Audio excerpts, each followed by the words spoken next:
Jobs, jobs, jobs. For some reason, even though I saw how hard it was for my parents to immigrate to Canada, I never thought I would be in the position where I would be dependent on a work visa to stay in a country. All right, let's talk about work visas in the UK. I'm currently on a skilled worker visa right now, and I was originally on a youth mobility visa from Canada. So I wanted to talk about my whole experience of how I kind of approached getting from a youth mobility visa to a skilled worker visa, how I landed my 2 jobs, and the tips I have for if you're looking to do the same in the UK. So I knew I was kind of moving here for sure when Nate got his acceptance letter to the university in the UK, and he kind of knew for sure he was going to come here. I kind of started planning out what I was going to do over the next 5 years, the 5 years that basically he was going to be in school.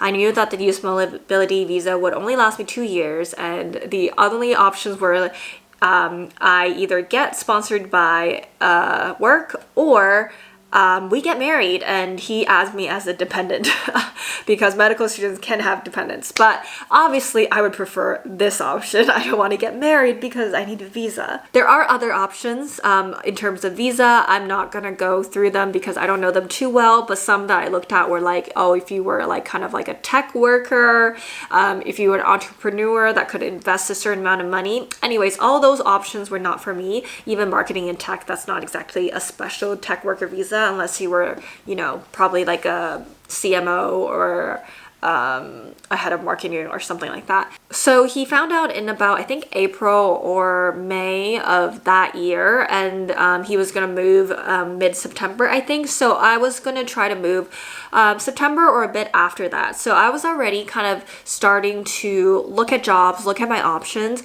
But at the same time, at my current company, I was kind of exploring a career change as well. And they gave me this really good opportunity to work 50% of my time on that new role. So I kind of really wanted to stay at my current company at the time. And this was, of course, during COVID. So my office, which wasn't very remote friendly, suddenly became fully remote. And I was like trying to see if I could work remotely from the UK. They were a little bit resistant at first. Like my immediate team was okay with it, but the company itself just had never been in this scenario before. So in the end, we agreed to if I move on as a contractor, which I was fine and comfortable with. Because at the time I already worked for the company 4 years, I was like pretty sure they weren't gonna just like cut me off, or like it feels a bit more risky as a contractor. I still had like full-time employment, like contract work. So I decided to do that at first because I did want to continue to kind of see and pursue this opportunity a bit more. But while I was in Canada, I did apply to a few jobs, and I realized actually there's so many more recruiters in London. So some ways that I made it seem like I was in the UK when I was in Canada was that I switched my LinkedIn to say London. I removed all the cities from my job description so that it wasn't like very specific where I was. On my resume, I removed my address and I put a UK phone number on there actually, because mainly people communicate through email for jobs, but if they wanted to call me, they could. This was like a number through like a website where you could get a voicemail and like an app where they could actually call you if they wanted to. I don't think I ever had anyone call me through there, but they could have if they wanted to. And I think it just gives the impression that, oh, like this person's serious. They have a UK number, or like at least they're here often or something like that. Because I definitely think there is a preference for candidates that are already in the UK because you're serious and they know that you want to be here, and also the time difference. Like there's a lot of like not ideal situations if you're in Canada versus in the UK. So I think I was just trying to eliminate any reasons for them to doubt me and to give me like a chance first. So once I was kind of in the process of settling that and deciding the contract details, that took like a few months, to be honest. I started my youth mobility visa application process. So I think I applied in about August of that year. And it took about a month for it to process, and I received my visa for September 22nd. That was the visa start date. But because I was still working through the contracts and details with my work, I couldn't move until like beginning of November. So I actually have a tip here for if you're applying for the youth mobility visa. I mentioned it in another video before, but my visa started on September 22nd because I think that's kind of the date I put on the document originally. But you have to move. You have to move within 3 months of your visa date, or you had to start the application again. And because I moved in November, which is within the 3 month, I still did lose a month and a half on my visa because I couldn't move until then. So my visa still ended off 2 years from the September point, even though I wasn't in the UK. Not a big deal, but just something to be aware of if you're doing your visa applications, of like when the date want to start, if you want to really like maximize that time. So I moved in the UK on the youth mobility visa and with my Canadian company. Another issue with this was that because my employment was in Canada and it was kind of a new job, I was on a contract role. I was trying to sign a lease for a place and they basically couldn't verify my income too clearly. They needed a signed document from my company that said that I was allowed to work in the UK, but my company didn't want to do that. So in the end, I just paid the 6 month upfront for my apartment at the time, because like that's kind of like what students do when they don't have income. They pay 6 months upfront, and then at the 4 month mark you pay another 6 months, so that covers you for the year. So basically I ended up doing that, and that was fine because I had the money saved at the time. I was prepared for the move. So after when I first moved here, I didn't really start applying to jobs until about like 3-4 months after, because I wasn't like, I was just settling in and I was working my current job, but I definitely needed to make some pounds. So I started job hunting again, but of course I had a job at a time, so I wasn't like super desperately applying or anything.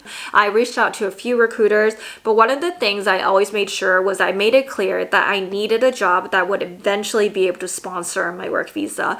Although I had a youth mobility visa at the time, I made sure to make it clear that I was serious about staying in the UK long term, and I wanted a job that could sponsor me, and I was willing to basically prove myself by working under the youth mobility visa first, and then they can decide if they want to sponsor me later. But as long as they had the ability to, that was fine. So I think that definitely cut the pool in half. There were some companies on the job description that said directly like, we can't sponsor work visas.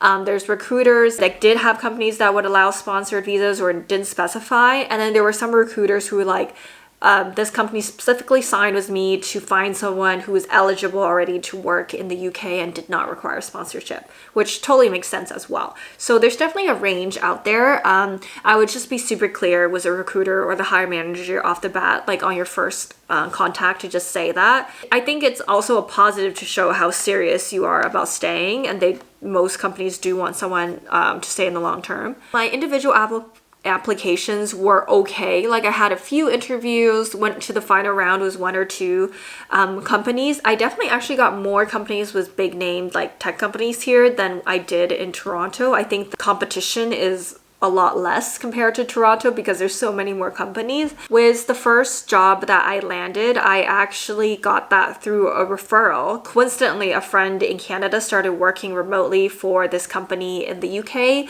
and they were looking for a marketing manager. And at the time, I only just barely started looking. I only applied to maybe a handful of roles, and I interviewed for them, and they seemed super nice and friendly. And I thought I could see myself here. It was also like a little bit more of a senior position, so I was happy to take it. The pay was okay, but you know, it's the UK. So I decided to take the job. Although they had never sponsored someone before, they did offer to sponsor me and said that it was definitely something that they could do and they could look into. So I felt comfortable with accepting the job. But after working there for 4 or 5 months, I realized it's not the role for me. Like I didn't see myself there for the next 2 or 3 years, and I knew that I wanted to kind of spend the time on my youth mobility visa building rapport with a company that could sponsor me. So I didn't want to get stuck in that position where like either they sponsor me or I have to look for a job that could sponsor me right away, which I knew was be more difficult. So after 4 or 5 months there, I decided to start looking again. This time I just did it the old-fashioned way. UK. I applied mainly through just LinkedIn, had a few interviews and talked to a few recruiters, and in the end just found a job through applying on LinkedIn and reaching out to the hiring manager, which is my current job. It was quite an extensive interview process, did I think 4 rounds of interviews, and they have offices in New York and Amsterdam, so they're quite familiar with sponsoring work visas, and they were totally open to sponsoring mine. So I accepted their offer, and now that is where I work.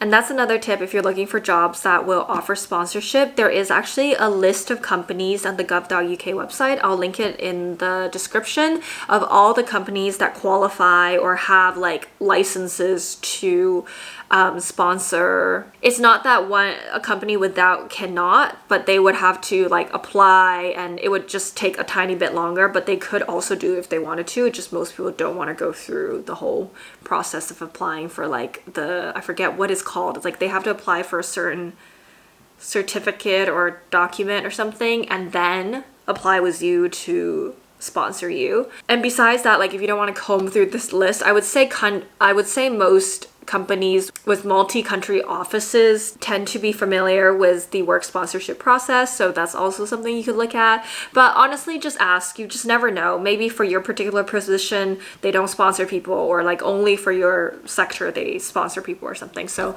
always good to ask, and I always ask up front so that to make sure we're not wasting anybody's time. So I started this new job. I was on the youth mobility visa still, and then it was coming up to when it was expiring, so it was expiring in September, and we started the visa, I think, application process in July. On the website, I think it says it takes up to 2 months. It actually ended up taking 4 months. Now, normally this is not a big issue, so because you have the youth mobility visa now, even when it expires, as long as you have a visa application in process, your current visa will hold until the new visa reaches a decision. I have Googled this extensively. I have called the Home Office because I was worried that my visa was going to expire and I'm going to have this period of being visa-less.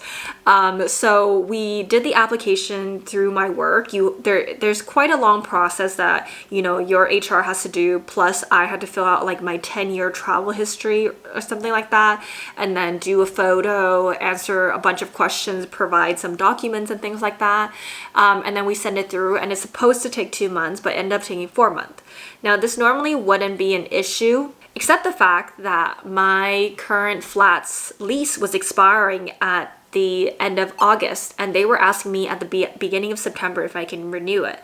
So if we followed the 2-month timeline, I should have been done my visa application by September, but it was still in review at the time. So everything was fine, like I can continue working, my visa's in the process, but for me to renew my lease, I needed confirmation that I had the right to lease, because if I didn't, for example, if they rejected my visa application, then technically I don't have the right to lease, so they couldn't allow me to sign another 1-year lease. So there's like a portal basically where they can check on their end if I have the right to rent, and basically it said that I only had it till the end of my current visa. So I told them how I had an application process. There is like a separate portal that you can use for checking the right to rent of like current applications, or it wasn't that. There's like a separate website where landlords or the agency can request the application status of someone who's like looking to rent.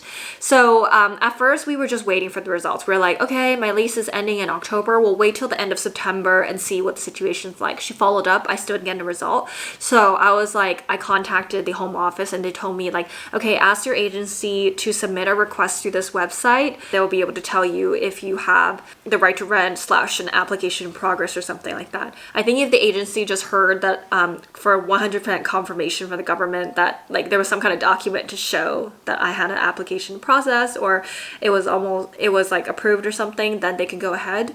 So I think that's actually what pushed my application forward, because the agency submitted that form on like a Monday that week, and then by like literally the Wednesday I got my approval. So I think they I think they probably saw that and was like, oh, let's just hurry up her application because her landlord needs to know, or like her landlord needs to know if she can extend her lease or not. I don't know. It might have just been a coincidence, but it's kind of weird that it happened the same week that they requested more information. But yeah, so that's what happened there. So now I'm on the skilled worker visa. 3 years was my current company. And at the end of 3 years, my company can decide whether or not to renew my visa or not. Some companies make you pay for the application and healthcare surcharge, but luckily my company covered all the charges. I think it was a few £1,000s. Like the application itself might have been 1,000 something, and each year of the visa is £800 in healthcare surcharge. So that was like at least 2,600. So it was definitely a big commitment from the company's side as well. And I'm so grateful that they sponsored me. And yeah, that's basically my process. The last thing I wanted to mention is about switching visas. So from my research, switching visas while on your skilled workers visa is apparently quite time consuming, just in the sense of how long you have to wait.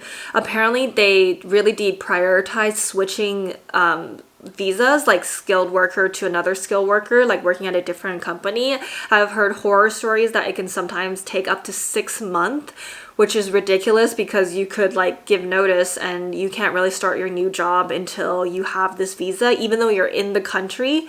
It's definitely a bit, yeah, I that could not be true. Maybe there's like a way to expedite it or something, but that's basically what I heard.